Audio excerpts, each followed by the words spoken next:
Good morning and welcome to Conservatively Speaking on AM 830 WCRN and AM 730 WACE. I'm Joe Mangiacotti. We have a great show lined up starting at 6 o'clock this morning, 6 to 8 o'clock every Saturday morning. We're in our 12th year of doing this. Do you believe this? All right, tune in to AM 830 or AM 730, and you can live stream on the TuneIn app. Take us anywhere. You can join the conversation at 508-871-7000. You can also email us, you can text us, you can message us, follow us on our social media platform at Your Right Talk. All right, coming up this morning, we're going to talk about the wall, of course. Congress was not able to get it together and do a budget, get a bill passed, so we are shutting down the government. Now, what does that mean? This has been the most ridiculous argument.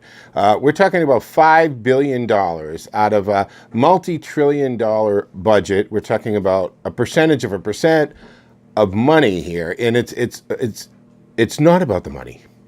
It is about semantics when you get down to it, because you can call it anything but a wall. And I am so over this semantical argue about a wall versus slats versus a barrier. Right? You got Hillary Clinton saying, I voted for a barrier, making sure she didn't use the word wall. It's the Democrats do not want Trump to be able to say, I built the wall. And he comes out with slats, and they're jumping on it. Maybe they can save face this way. Oh, they're slats. That's not a wall. Are you kidding me, folks? A wall is a barrier. A wall is a wall is a wall. It doesn't matter. Okay, really? Does it matter? The Great Wall of China. Do you know what that's made up of? Everything. Some parts of it are literally mud. Other parts are trees. Other parts are bricks. It's just a complete potpourri of every kind of material that was available to them in that area at that moment, at that time. That's what the Great Wall, right? So the greatest wall on the planet Earth that can be seen from space is made up of whatever was available. So to be in an argument over whether there's slats or chain link fences or this prototype wall we heard about, it doesn't matter. It's border security. Every one of these jamokes who are now voting against this will not give what they consider a win to President Trump, and they'll do that over the protection and the betterment and welfare of the American people.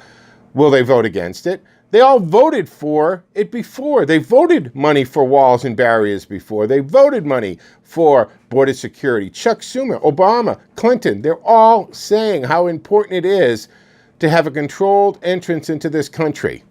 And then Obama, anybody who hires illegals, okay, are in the wrong. You've got this happening on every level. So we have to talk about this ridiculous argument.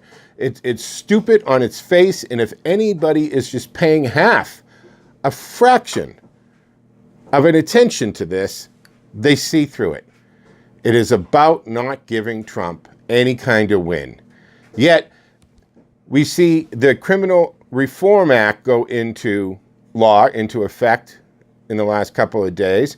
It pained the New York publications to admit that that was a good thing, and it was one of the most non-biased and non-bigoted type of legislations a president could sign.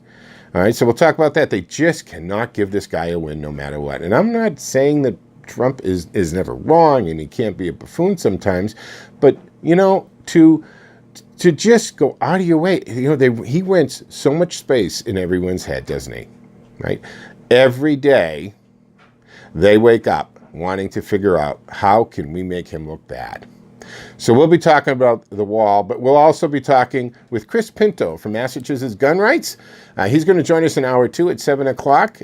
President Trump banned bump stocks. Yeah, here's something else. That made a few people angry, made other people happy. You know who made it angry?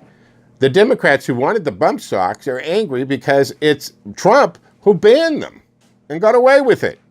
That's what pisses off the Democrats, right? So here he is again, doing things that other presidents said they would do, but never could get done. on top of all of this, do you see any pattern to ideology, fitting into all of these achievements and all of these things that President Trump has done? No, because he isn't tied to an ideology. He is just tied to a vision, which is the Trump vision, which he has talked about since the day he came down the escalator at Trump Tower, and that is what is just messing with Washington, inside of Washington's minds. Also, at 6:30, we'll have Out with Joe, and we're going to do our annual traditional Christmas survey on Out with Joe. So it'll be a live Out with Joe where we'll ask you, what's your family's tradition? And we're going to ask, does everyone open up a present on Christmas Eve in your family? When do you put your tree up? And how do you decorate your tree? We'll have some prizes also during Out with Joe, gift certificates and stuff to give away. So join us at 6:30. And then at 7:30, Handling Change with Dan and Chris Murray, the Murray Law Office, who will stop in. Dan Murray is going to school us a little bit and take the mystique about title insurance away. Right? Everybody doesn't know what title insurance is. And then they get paperwork where they say they don't really need title insurance. Well, you do. But we'll hear about that. That's Talking Change for You, Handling Change at 7:30 during Conservatively Speaking. Well, I'm Out with Joe at 6:30. I'm Joe Mangiacotti, and I'll see you on the radio.